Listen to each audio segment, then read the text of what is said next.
Shannon, go ahead, take it away. Thank you. Great, thank you. Hi, everybody. Welcome to this week's session, which is a great one. I've actually been working on them a week or so ahead. So I'm thinking in my head, I've been thinking a little bit about what we're working on 2 weeks from now.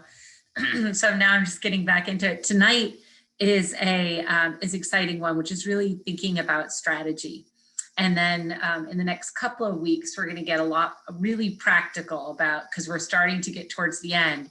We're going to get really practical and help you actually take action. We're going to talk about assets and action next week and your content plan the week after. So this is our last one, really thinking a little bit more broadly about your overall strategy. And as Amanda shared, our mission with this course is to really help you write your own marketing plan. And so we hope that you're actually going through that endeavor on your own with your homework. We can't check on you, but we're thinking about it. And if you have any questions about that, let me know. This presentation is already on the website, as is next week's. If you want to be really excited and get in there ahead of time, they have it for next week too. So let's talk about what we covered last week and then what we're looking at this week. Excuse me. So last week, we really talked about what niche do you fill? And how does your product fit in your market? We talked about sizing your market and trying to think about, the size of it and if that changes your thoughts on things like pricing and so forth. We talked about how to capture opportunity and what channels are the right channels. And those channels are going to come back up. We're going to talk about that again when we are writing your content plan. But that was your time really thinking about sort of broadly, how does it fit? Today, we're going to do a SWOT analysis, which is strengths, weaknesses, opportunities, and threats. We're going to talk a little bit about competition and peers and how to leverage them. It all comes back to your SMART goals. I think almost every session I am bringing those up again. So I hope you all are still thinking about your SMART goals. And how do we make the strategy actionable? Because all of these concepts in theory are great. If you can't act upon them, that's not going to help you. So that's what we're going to cover this week. So as we talked about last week, really we were thinking about product market fit, like the user experience you're creating, the features and benefits in your value proposition, and how it matches up to your target audience in the needs that they have. So product market fit is a great place to sort of get your head when you're starting thinking about your strategy tonight. So as you're thinking about what Richard was just talking about, which is like, what niche do I fill? Really the next step for you before we're going to get to work, and I promise, like I said, next week, we're going to roll our sleeves up and get to work even more, is there's a little bit of research to do here. And this isn't bad research or complicated research or supposed to take forever. It isn't, but this is some research that you really want to think about when you're sort of figuring out your next step. And the most important one, I think, is really a SWOT analysis for your small business, which is your strengths, weaknesses, opportunities, and threats. And if you're thinking about, for example, what Richard has been thinking about, which is out of all the furniture he wants to build, like what niche is he going to fill? Really the right next step to figure that out, other than which one can I profitably serve, which always matters, is to go through a SWOT analysis. Okay, so there's a lot of different options we could have, like what are my strengths that I do, what do I do really well? What are my weaknesses? Like where do I need improvement? What are the opportunities, whether they be there's an unserved need in the market, there's a lot of people interested in buying this, or goals that you have are opportunities.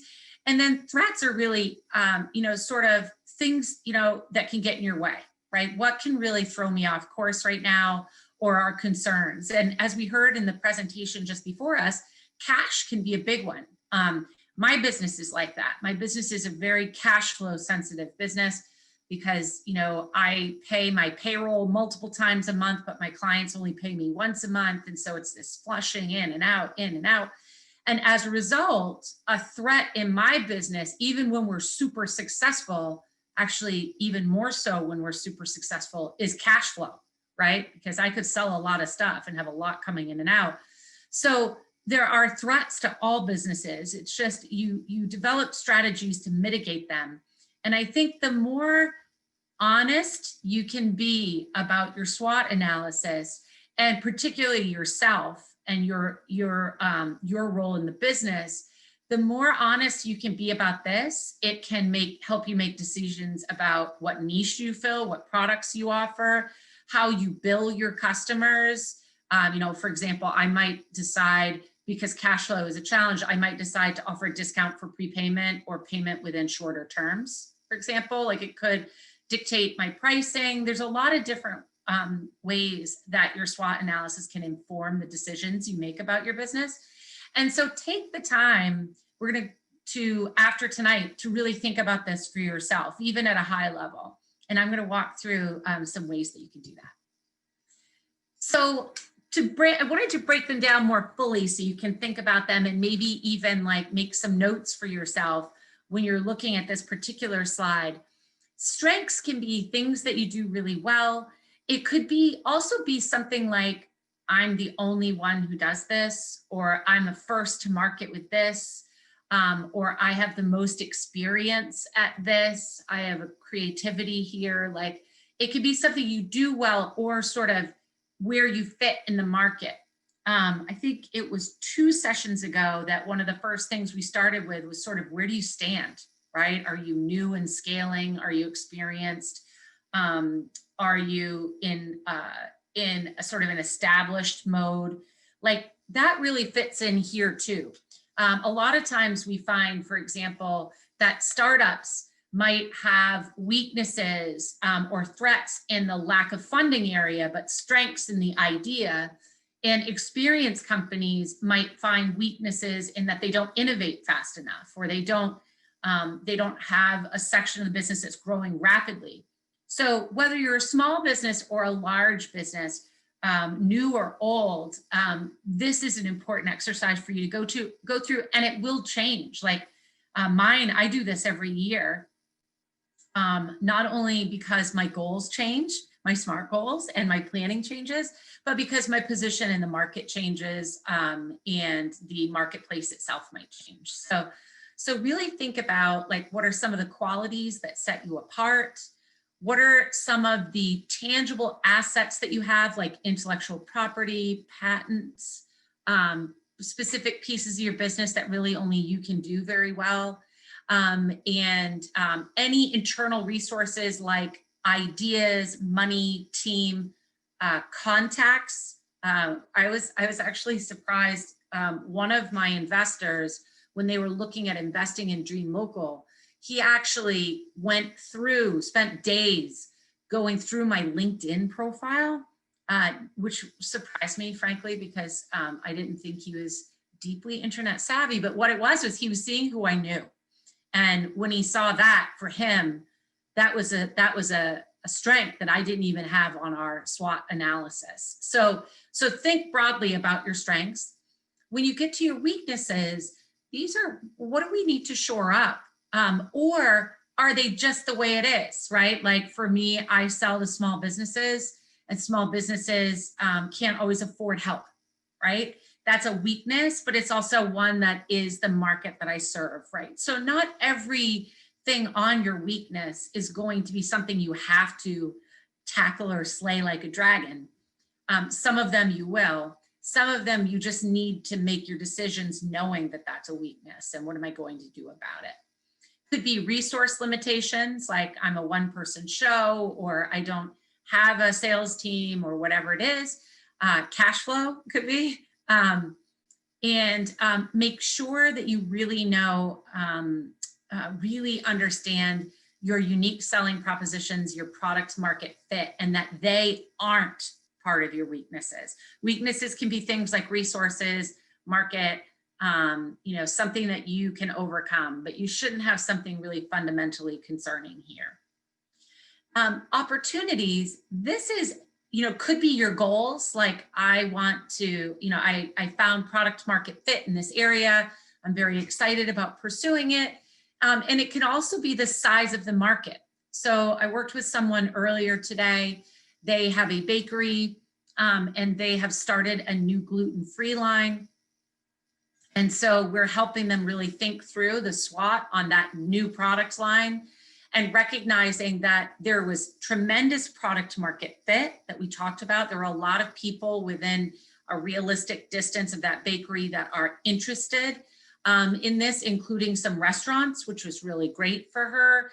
And she's passionate about it. She loves it. So there's a lot in the opportunity space, but in the weakness category, there's very little space in the kitchen to sort of separate out and start scaling a whole new operation. And so that's not something she can't overcome, but it means it has to become a priority for her to adjust the floor plan in the kitchen, the workflows, the baking schedule, the resources in the team to make sure that if she gets a bunch of restaurants wanting to buy the gluten-free, that she can satisfy the orders, right? So thinking through opportunity and weakness, opportunity and threat, opportunity and strength really helps you balance out your priority setting, which is going to be our final session together. So emerging needs for your products or services, any press or exciting attention that you're starting to get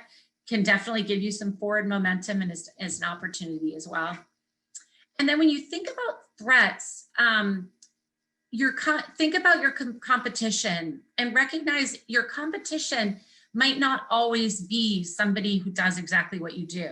Like for the bakery with the gluten-free products, it's not, she's not competing against other gluten-free bakeries necessarily. She's competing against other providers of baked goods to restaurants. Like, are they really going to add another vendor? Are they going to leave their existing bakery relationship to come to us? And is there enough demand?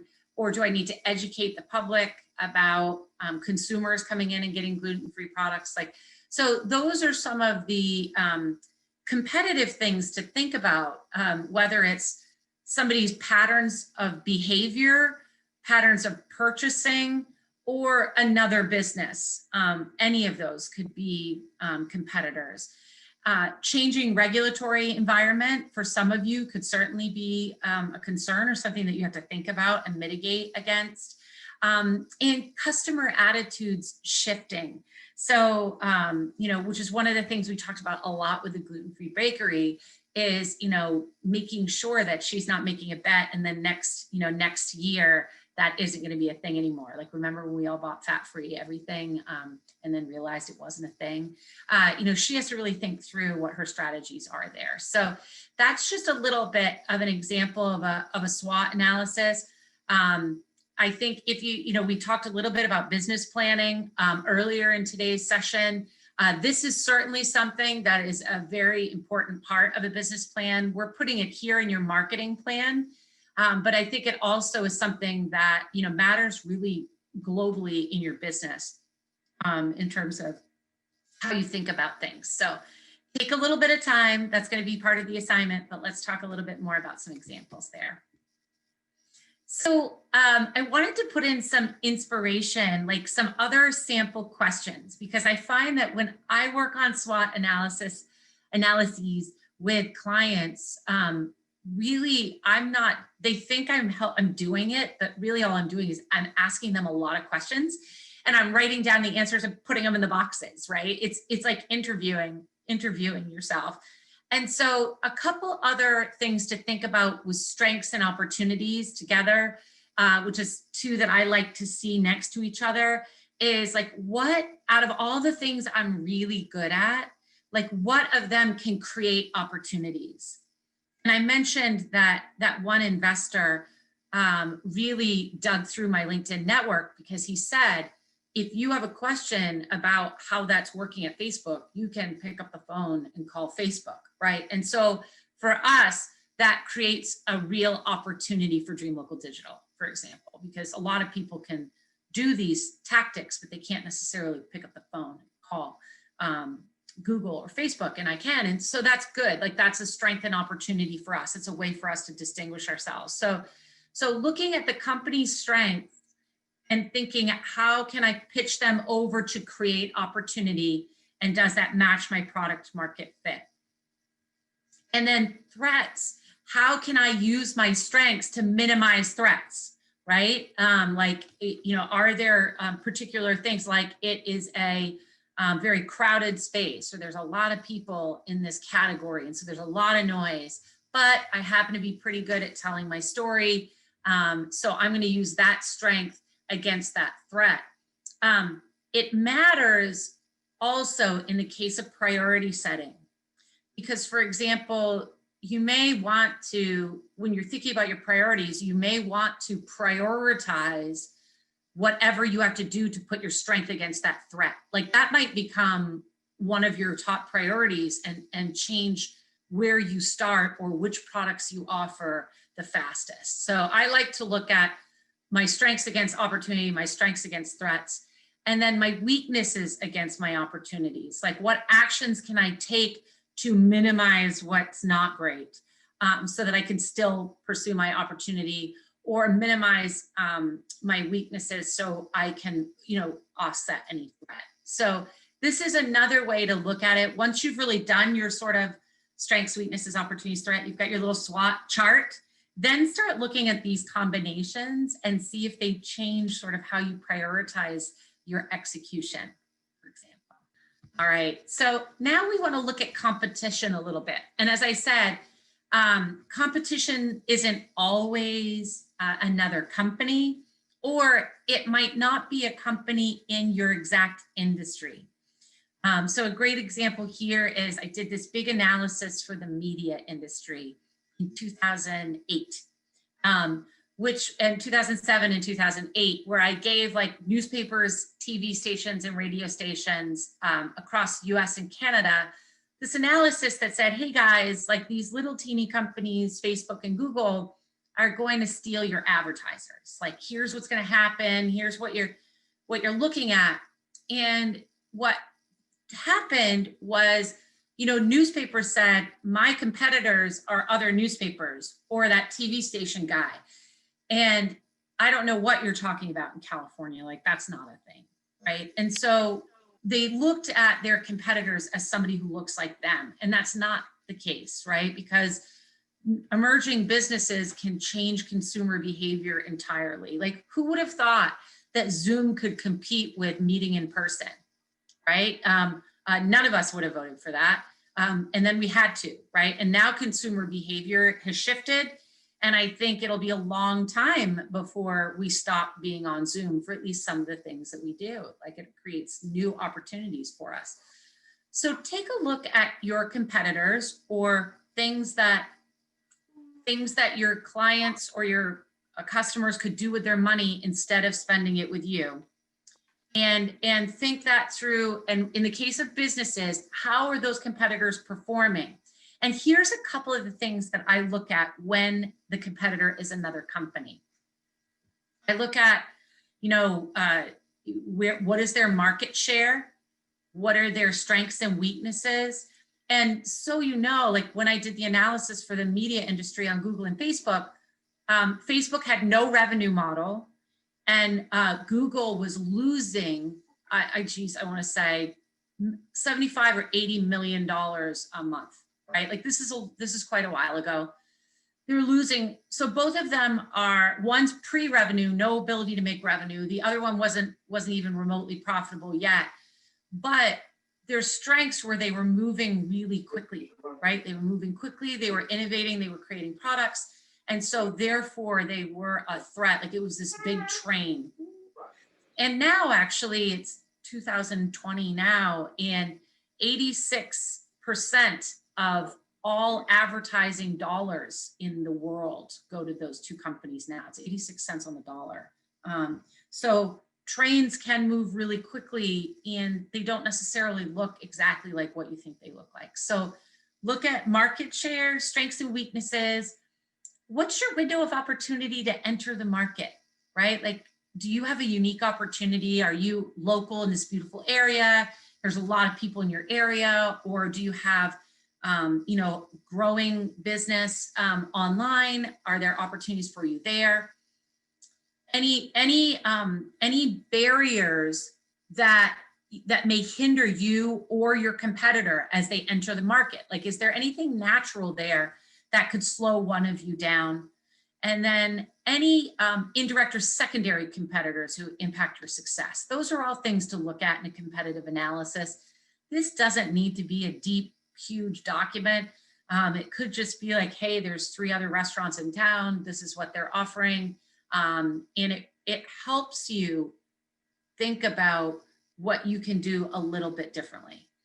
Oprah Winfrey has this great quote. She was once asked about a competing talk show. And she said, I don't look behind me. I don't look around me. I build my own thing. And I've always respected that commitment to vision. And I think those of us that are entrepreneurs, there's something about us that just makes us take crazy risks, right? Sign up for jobs that you would never take if somebody tried to hire you for their company, working for this many hours for such little pay and all of that. So I'm not saying that it should change your decision. It's just good to know the landscape. I always call it for my team, I like to know where I am on the map. Where am I on the map? Who else is on the map? What's happening? And so that's really what you're thinking about in your competitive analysis. Also, when we start writing content in 2 weeks, you're going to want to look at these folks and see what they're doing online, and it'll help inform you. Now we want to look at peers. This is actually an inspiring and fun one, and a lot of business owners thank me after getting this assignment. Find people that do what you do, make what you make, build what you build, or that are makers, craftspeople, somebody similar to what you do in another area. Like either they're not competitive, or they're bigger than you and they inspire you, or they are in another geography. Like I will constantly say, oh, okay, so you make soap. Let's take a look at these 5 other companies that make soap, or make beauty products that are for consumers. Because it's so inspiring to follow other people that have the same passion you have. And you, in many cases, you learn more here than you do from competition. You just need to know where you are in the map when it comes to competition and be thinking about your SWOT analysis with competitors. But here, I often point people to other craftspeople in their space to show the examples, because that's when they really hit home, when they can do that. So find a few, and I would argue the less comfortable you are on something online, like let's say it's Pinterest or Facebook or blogging, find somebody who's really good at it, right? So find somebody who makes soap but is crushing it on Instagram, because then it will really inspire you to see someone else really kicking it out of the park with one of the things that you want to do. So I find a few competitors and I watch them where I am on the map. I'm constantly looking at, talking to, making relationships with peers, and monitoring them and touching base with them. So that is your peer analysis, and they can give you some inspiration for your work. Okay, so if you think about your strengths, weaknesses, opportunities, and threats, and you take a few minutes to look at your competitors and kind of see where you stack. Are they ahead of me? Are they behind me? Where are they good? And then you look at some peers to get some ideas of what's possible. And they also show you, I think, what you like and don't like, right? Like you'll get a little bit about your own, you'll start to learn a little bit about your own voice too. Then bring it back to your SMART goals. So go back to the SMART goals that you set early in this course. You might have been evolving them each week. I know, so I did get one person commented that the SMART goals were evolving over time. And then how are they, are you going to add to them or change them if you want to act upon your strengths, matching strengths to opportunities, strengths to threats, anything you need to do to shore up any weaknesses, seizing any opportunities or mitigating threats. I often find, excuse me, that doing a SWOT analysis might not change my goals, but it might change my priorities, right? It might change what I do first, what I do second, and what can wait, right? So does your SWOT analysis change your goals, or does it tell you anything about what you need to do first in what you're doing? So those SMART goals are going to, and by the way, they're going to come up the next couple sessions too. So don't let those notes be too far away from you. And just to remind you about setting SMART goals, they should be specific, measurable, achievable, relevant, and time-bound. SMART goals are better in shorter time frames because then you can really measure them and then move on. So make sure that you're matching those SMART goals against your SWOT analysis. So the thing I wanted to mention about making your strategy actionable is starting this minute and going into the next couple weeks of our course before we conclude. This is when we're really going to start making things happen with your marketing plan. And I find the way any of us who want to own a business and run a business, we like to get stuff done, right? And not talk about things as much in theory, but get stuff done. And so what I would encourage you to think about is, as you've got your SMART goals in front of you, you've done your SWOT analysis, which is your homework for tonight or this week, then what's my plan of attack going to be? Because maybe your SMART goal involves growing your revenue significantly. What are the steps that I'm going to need to take to make that happen? How am I going to measure progress and set milestones? So I mentioned that SMART goals are better in shorter time periods. In reality, you might have a SMART goal that's for 2021, but you're going to want to have milestones or stepping stones along the way, even if they're quarterly, to get to that year, or set the goals in shorter periods. So for my company, we do 90-day sprints, right? And I'll set the overarching SMART goal for the company, and then everybody works on projects on those 90 days to get us to that goal that contributes to the annual goal. Because I find that if you think in terms of years, you could waste 3 months and not realize, you better start running right now. It's just too easy to put things off. And it's why time bound is an important part of SMART goals. So whether you choose to make them for the week, the month, the quarter, the year, a lot of the tactics that we're going to talk about for the next couple courses are really going to be at minimum on a monthly basis. So think about, how do I take these goals and then bite-size them out so that I can actually cross them off my list and feel good about myself. We all know how good you feel when you cross something off a list. And I read this book and it's super old school. He talks about file folders to tell you how old school it is. But I love this book called Getting Things Done. And the theory of that book is, if you make yourself a list and the object is too big, like plan wedding, right? Then it's daunting and you don't ever make any progress on it. And you lose sleep and you think, oh, I didn't do anything to plan the wedding. But if you break it down into, this week, I need to choose the menu, right? Next week, I can think about the guests, whatever it is. When you break things down, then you can take action, cross it off the list, and that's how you make progress. Marathon runners run a lot of different routes, different intervals. They don't just wake up and run a marathon. That's not how it works. So I would encourage you to think about how you can break things up and create a plan of attack for each of your SMART goals. And I know this feels like a lot of planning and a lot of note taking, but you're creating with this marketing plan, not just a document that you could use to give a bank if you need a loan, which, by the way, a lot of what you're learning in this course is exactly what they were talking about, that they're going to look from you for due diligence.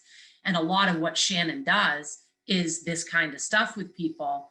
But it's also going to help you shape the way you think so that you can get more done. I argue the more planning you do, the more you can do with less. If you have tons of resources, you can pay other people to do this stuff. But now we're doing it. Another thing to think about is what we're going to talk about in 2 weeks, which is creating the content plan. So what's your plan to reach that audience? That is what we talked about last week a little bit. And then mapping it out in terms of a year, like what's my year look like? Then what's the month look like, which is what we're doing in 2 weeks. So get excited about that. I've put a free template in the resources with today if you want to start thinking about what that's going to look like for you. And then I've got a bunch of other resources in the presentation in 2 weeks on that. But the whole concept is trying to help make it actionable. So I'm going to break it down into just here's what's going to happen this month, but here's how this month fits into the year and the greater picture. So tonight for homework, I mean, we want to open it up and answer any questions I can, but I want you to be thinking about creating your own SWOT analysis. And so you just have your strengths, weaknesses, opportunities, and threats. It doesn't matter if you just put them all on one piece of paper next to each other, whatever you do. I do like looking at minimum at strengths and opportunities next to each other as part of that exercise, if you can. Does it mean you need to change, update, or prioritize your SMART goals any differently? And then think about any plans of attack or even a couple things that need to be done to make those SMART goals happen. Because I don't want to lose sight of that. We're going to get into planning your content and your marketing execution, but I don't want to lose sight of any plans of attack stuff that you need to make your goals happen. So does anybody have, oh, and here's some related articles. So I've got a couple SWOT analysis templates and some examples of SWOT analyses if you'd like to see one. This fourth link, this is small business data and trends from the SBA. It can be things like, size of market. It gives you a few data points that you can draw from if you're trying to create your plan and you're not sure. And then I've got a few marketing calendar templates there if you didn't like the one that we included. So there's a few different options for you there. And now I wanted to open it up to see if any of you have any questions about your SWOT analysis. Sounds like we don't have any. Good luck doing it. Be brutally honest with yourself with this exercise.